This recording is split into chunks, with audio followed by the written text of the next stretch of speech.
অধিকাংশই অনেক বেশি পজিটিভ, বেশ কিছু নেগেটিভ ব্যাপারও আমাকে দর্শক বলেছে। আমি সেগুলো শুনে বোঝার চেষ্টা করেছি ব্যাপারগুলো কি। আমরা যে প্ল্যানিংয়ে ছিলাম, আমরা অনেক প্ল্যানিংয়ে ঠিকঠাক জায়গায় আছি। ঢাকা কেন্দ্রিক রাখছি, আস্তে আস্তে তো যাবে ঢাকার বাইরে। তখন আমি আসলে বলতে পারবো যে ম্যাচপুরের কাছে পৌঁছেছি। প্রতিদিন বাইরে, মাঠের বাইরে ছিলাম, এখন মাঠে এসে খেলার সুযোগ পাবো। এগুলো অনেক সব অধিকাংশই অনেক বেশি পজিটিভ, বেশ কিছু নেগেটিভ ব্যাপারও আমাকে দর্শক বলেছে। আমি সেগুলো শুনে বোঝার চেষ্টা করেছি ব্যাপারগুলো কি এবং এগুলো আসলে কী বিষয়ে কথা বলছে।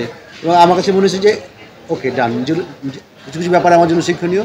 আমি যেন পরবর্তী ছবিতে এই জিনিসটা ঠিকঠাক ডেভেলপ করতে পারি। না, আমরা যে ক্যাম্পেইনটা ডিজাইন করেছিলাম তাতে ব্যাপারটা এমনই ছিল। আমাদের গান আসবে আগামী পরশুদিন থেকে, গান আসা শুরু করবে। আমরা এক সপ্তাহে আরও 2-3টা কন্টেন্ট রিলিজ করবো।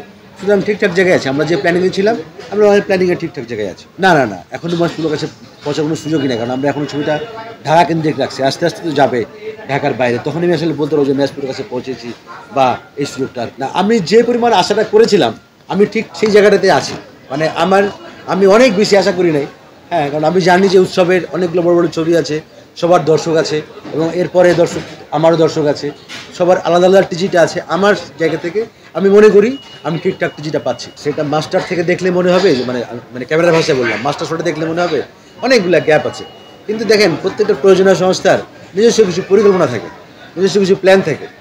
তো দ্যাটস ওয়াই ওনারা মনে করেছেন বা আজিজ লিমিটেড মনে করেছে যে আমরা ঠিক ব্যাপারটা এভাবে ঘটাবো। হ্যাঁ, তারা ঠিক সেভাবে রান করেছে এবং তাদের যে প্রচারণার পরিকল্পনা সেভাবে ব্যাপারটা যাচ্ছে। ঠিক আছে, আমি আপনার সঙ্গে একমত। আমি যেহেতু সিনেমাটা অনেক আগে বানানো, সিনেমাটা অনেকগুলো পরিকল্পনা ছিল এবং অনেকগুলো প্ল্যান অনুযায়ী আস্তে আস্তে ধীরে ধীরে ব্যাপারটা আসছে।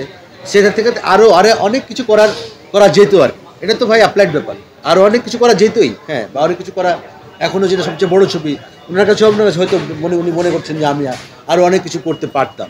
হ্যাঁ, আপনি এখানেও বলতে পারবেন আরও অনেক কিছু আমরা করতে পারতাম, কিন্তু আমরা যতটুকু করেছি আলহামদুলিল্লাহ ঠিকঠাক। এটা নিয়ে কথা বলার মতো অবস্থা এখনো হয়নি আমার। এখানে আমি আজকে আসলাম, আমি সীমান্ত সম্ভারে ছিলাম, ওখানে আমি হ্যাপি ছিলাম।